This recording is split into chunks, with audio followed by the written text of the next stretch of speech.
guys, welcome back to the channel. Today I'm going to be filming a Subaru Impreza buyer's guide. Now why would I feel qualified to make an Impreza buyer's guide? Well, this is my third Impreza and the first two I had really bad experiences with because I bought them and I missed major things which I should have spotted. So I've pretty much learned the hard way what goes wrong with these Subarus. And I'm going to try and do my best to share my experience and basically 10 points on how you can quickly narrow down a good one from a bad one. Okay, so the absolute first thing, if you're considering buying a Subaru to look at, is going to be the arches. They're definitely getting old enough now. Anything from the Hawkeye or older, it's definitely old enough that rust is starting to be a problem. So they typically go on the rear arch first. So really it would make sense to go to the rear arch. You can push this rubber seal out of the way. So just push it out of the way like that. I'm sure if the guy wants to sell the car, he won't mind you checking. And then just get a little light and have a look up there. And as you can see, there's no rust, so it's nothing really to worry about on this particular car. But on my previous Bug-Eye, there was a very small bubble, probably the size of a water droplet, and in only a few months it had spread to the size of a 50p, and it just grows really fast once it sort of sets in the rust. So that's point number one, check the arches for rust. Now then, we come to the second point. We basically want to minimise the chances that the car's burning oil or there's serious mechanical problems. Now, if the car's burning oil, it has to go somewhere. It's either going to be on the floor, leaking, or it's going to be going out the exhaust pipe in the form of smoke. So basically we want to start it up now, just make sure there's no smoke and do a couple more checks before we actually do start it up. So the first thing you want to do before you actually check for smoke, open the bonnet and make sure that the engine's cold. If it's warm, it could be a sign that the owner's trying to hide something. They've been running the engine. When it's up to temperature, it's less likely to make horrible noises and it's less likely to actually burn oil. Or maybe they've started it up to burn off the oil so that when you come and start it up, it's going to not have any smoke coming out of the exhaust. Now, I found this out the hard way. The guy said to me on the Subaru I had before this, about 5 years ago, the engine was warm. I asked him why it was warm. He said he'd taken his kids to school. An hour later, the engine had blown up and I owned the car. So I try now not to give the benefit of the doubt too much because that guy seemed very trustworthy, but the engine blew up. This car, I had no concerns. It had been standing before I got there and it was cold. So we'll start the engine up now, then we'll take a look at the back, have a look if there's any smoke coming out.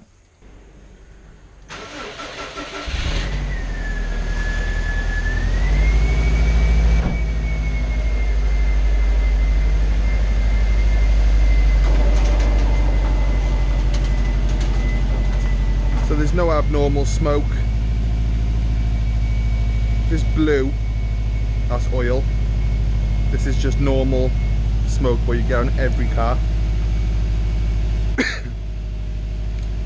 Sometimes you'll see black smoke or even condensation. That wouldn't worry me on itself. That's just fuel, it's rich.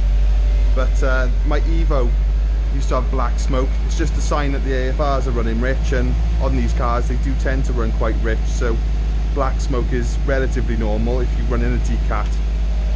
But there's no sign of any smoke, and the engine doesn't make any weird noises. So yeah, this car has passed step 2. Okay, so we're on to point 3 now. So we verified the car's not rusting to bits and there's nothing dodgy going on with the engine, there's no burning oil and it sounds fine. The owner's not trying to hide anything from us. We go on to then step 3. So what I do is I look at every single panel systematically and I just force myself to look at the panels. Reason for that, the first ever Subaru I bought, The guy parked it at one angle and I looked at it and it looked absolutely stunning. He asked if I wanted to go for a test drive.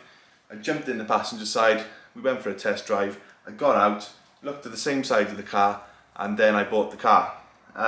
Basically, it turned out later on when I got it home, the one side had dents all down it. They'd been beaten out and painted very badly, but it had like a ripply effect all the way down and I hadn't even noticed. It wasn't just one panel, it was actually 4 panels. The wing, the 2 doors and the rear quarter all the way down the side. So really I should have spotted that, but I didn't. So now I force myself to not get too excited and look at every panel. Look at the roof. The roof is fine. Look at the bonnet's fine. Look at the bumper, wing, door, go all the way around the car, and then you're just basically going to force yourself not to miss any massive cosmetic problems which you would have just got so excited and totally missed. I think what can happen is when you're buying a new car, you get too excited and you end up just missing blatantly obvious things. So it's little things like that that can help you to at least, you know, spot the obvious things. Yeah, and that brings us on to point 4.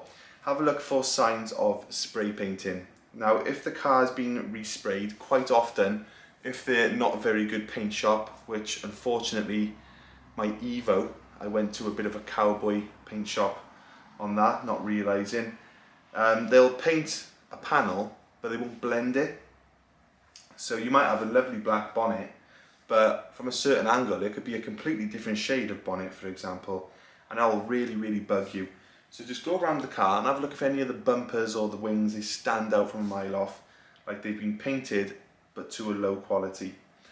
This car, I did spot the bumper has had paint and the rear, but they have been blended, and you would never know really unless you just sat there like I did and inspected every panel. But it's done to a good standard and I'm more than happy with it. But that's just something worth, you know, bearing in mind. Now then, number 5, a knock-in sound.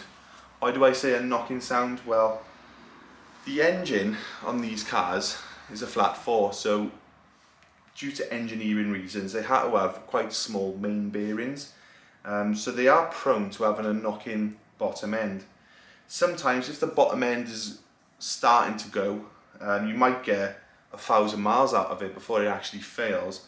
And people in the know, if they're dodgy, which sadly a lot of Subaru sales that I've encountered are quite dodgy, then they might be trying to hide a knocking sound. So just listen to the engine and see if you can hear a faint rattle. Rev the car within reason and just see if you could hear like a tapping that goes in and out at certain RPMs, because that could be the sign that there's play in the bottom end bearings, which is pretty much an engine out full rebuild. Now then, point number 6, check the engine light comes on when the ignition is switched. Why would I say that? Well, my second Subaru, when I turn the ignition, when you turn the ignition in any car, one click, you'll probably notice all of the lights come on. Now the reason they do that is so they're basically doing a bulb check. So if you turn the ignition and your low brake fluid light doesn't come on, you're supposed to spot that and either replace the bulb or the gauge cluster, so that you don't find out that your brakes suddenly fail one day and you never knew because the light wasn't working. So that's the theory. But what can often happen on Subarus or Evos or any high performance car is if they've had it mapped or they've decated it or they've done something which is not quite right, rather than actually fix the problem or get it mapped in, they will literally disable or disconnect that engine bulb. Now that has happened before. My silver Subaru that blew up, again, they had disconnected the engine light on the dash. So when you're driving the car, for all I know, the engine light's flashing telling you there's a major problem, you need to pull over, but it wasn't connected, so I would never have known. Okay, so here we are in the Subaru. If I remember correctly, if I turn the ignition, one click, the lights should all come on. There we go. So the engine light comes on, everything, oil pressure light, battery, they all come on. And the reason for that is it's doing a bulb check. So if I can turn it off, disconnect the key, it doesn't matter, even the airbag light will come on if there is one. Every single light comes on and it's doing a bulb check. If you do that and the engine light doesn't come on or the low oil pressure light doesn't come on, you know someone's been tampering with that cluster and they're trying to hide something from you. Point number 7. It's not really urgent, but it's a very common problem on these Subarus. Check your air conditioning actually works. I did on this car and it worked. I had 3 Subarus. This is the only one that Aircon's ever worked on. I had tried to get them repressurized as well on my old Subarus, but there was actually pressure leaks. So that's very, very common on the new age Imprezas, that the Aircon does fail. It has a pressure leak somewhere. So get that, check that. It's an easy thing to do, especially if you live in a really hot country. I'm in the UK, so it's pretty much always cold and raining, so it's not too much of a problem for us. But if you live in the States or you live in Florida or something, I'm sure that's going to be a big deal, so check the aircon. Number 8, check the gearbox feels normal. And by normal, I mean that make sure there's no grinding when it goes into gears. Not only will it possibly grinding for synchros on its way out, but check all the gears are even there. Again, on that Nightmare Silver Subaru, which I'm referring to, once the engine had failed and I rebuilt it, the gearbox had actually already was on its way out and I hadn't realised, and just a day later it lost second gear. So do check all the gears, make sure they all feel normal and make sure they all actually work, because you can put it into second, but if there's no teeth on the cog, then it's not going to give you any drive. Okay, now number 9. Again, this is another point that I found the hard way, because both of my previous Subarus had this problem and it actually escalated because it hadn't been addressed by previous owners, and it actually caused corrosion and damage, and that is the rear lights leaking. So we'll take a look and I'll show you how to diagnose it. Okay, so here we are at the back of the Subaru, and quite often the seals in these lights actually fail, and if they're not dealt with within a year, especially in the UK with how much rain we get, the water trickles in, it wets the boot and the carpet holds onto the moisture, and if left long enough it will start to rust. Now, I checked this when I bought it,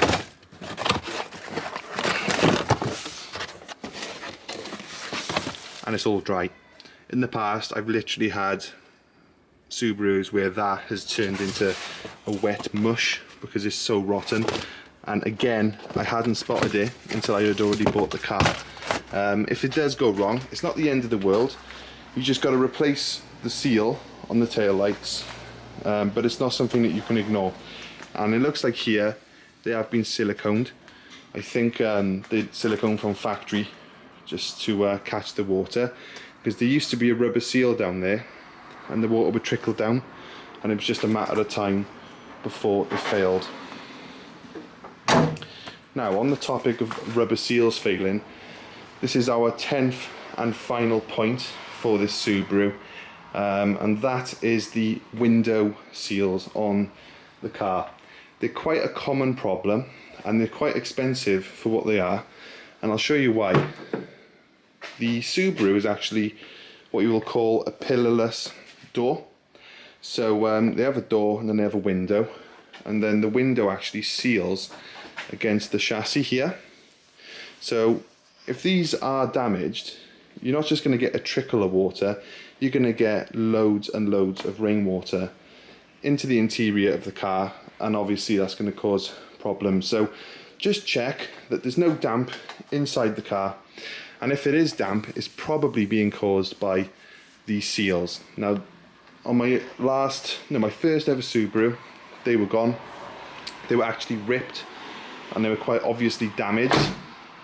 On this one, they're all in really good nick.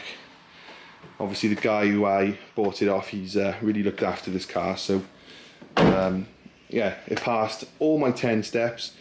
Now, if your car does fail some of those steps, I wouldn't be overly concerned. Obviously if the engine's knocking, that's going to be a big concern for most people, but say you had a couple of damaged window seals, or the lights are leaking, or There's this, one of the bumpers has got lacquer peel on its own. It's not the end of the world, but if it's failing every single test systematically, then you know you're going to be buying yourself a headache basically. Now I've learnt those 10 steps the hard way. Twice I've made big mistakes buying Subarus, but on this one I'm glad to say it passed all of those tests when I was looking at it, and it's been faultless since buying it, so they obviously do work. Now don't make the same mistakes I did. Bring a friend, bring a couple of friends if you can. If you go on your own, you're going to be overwhelmed, too much information, and you're just pretty much going to miss most of the important things. Sometimes having a friend there who's not as invested, they're not as in love with the car as you are, it's a big help. They just look at it as it is. They go, look, you know, that's scratched, that's got a bit of rust on it, that's that. And sometimes their clear perspective as well can actually benefit you, and you end up buying a better car at the end of it. So that's my advice. Hopefully you enjoyed the video. If you did, or you find it helpful, be sure to click like and consider subscribing. Cheers guys.